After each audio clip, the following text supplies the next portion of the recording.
Hello, so this is going to be my video on arithmetic sequences, taking a graph and writing out the sequence. So here I've already got my two graphs drawn out. Here I have a graph in the positive first quadrant, 1, 2, 3, 4, 5, 6 terms, and the value of the term is going up by tens. So you might see graphs that go by 1s, 2s, 3s, 4s, 10s, 20s, hundreds. This one's going up by tens, 10, 20, 30, 40, 50, 60.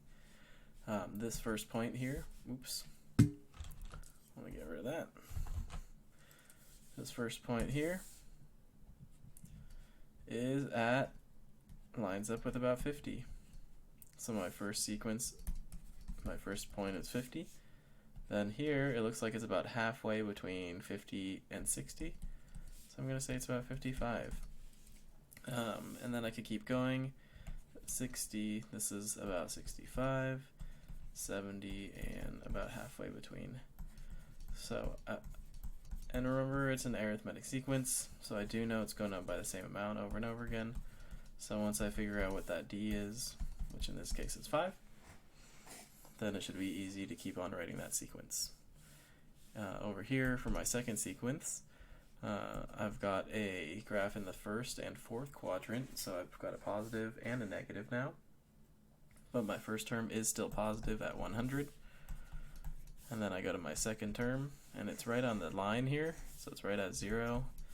And then I just keep on falling. Where does it match up with? It matches up at negative 100, and just keeps going down. It looks like all the way down to negative 500. So that's how you write a sequence from a graph. And now we're going to do the opposite too. We're going to take a graph, or a sequence, and put it on a graph. So right here I've got my first sequence ready to go. It's going up by, I could solve for d by taking any term and subtracting the previous. So it looks like d here is 9. So I'm in all positives, so I'm just going to leave everything positive for now and start at 0 and go by tens. You know, I could explicitly go up by 9s, but I like to go up by 10s. Just a personal preference. So then here my first term is 15. So in for term 1 I'm going to match it up about halfway between 10 and 20. Same thing, I'm just going to keep going on and go to 2 to 24, a little bit below half, then 3 to 33, so closer to 30 now, 4 42, looks like a little bit above 40, and then I could line that out and make my arithmetic sequence. So there's that sequence on a graph. Now let's take the second sequence and put it on a graph. Here I'm looking at negative numbers, so I'm not going to go into positives here. I'm going to go 0 and then go down and scale down by tens. And these are scaled by tens, but you can scale however you need based on the numbers that you have. So here my first term, 1, 2, 3, 4, 5, these are my terms and my values.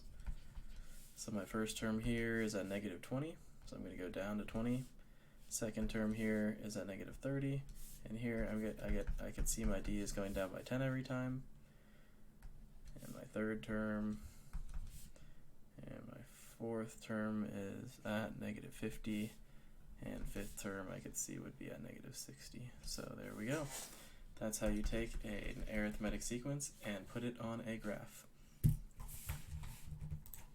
And also how you take an arithmetic sequence from a graph and write out what it is equal to. Toodles.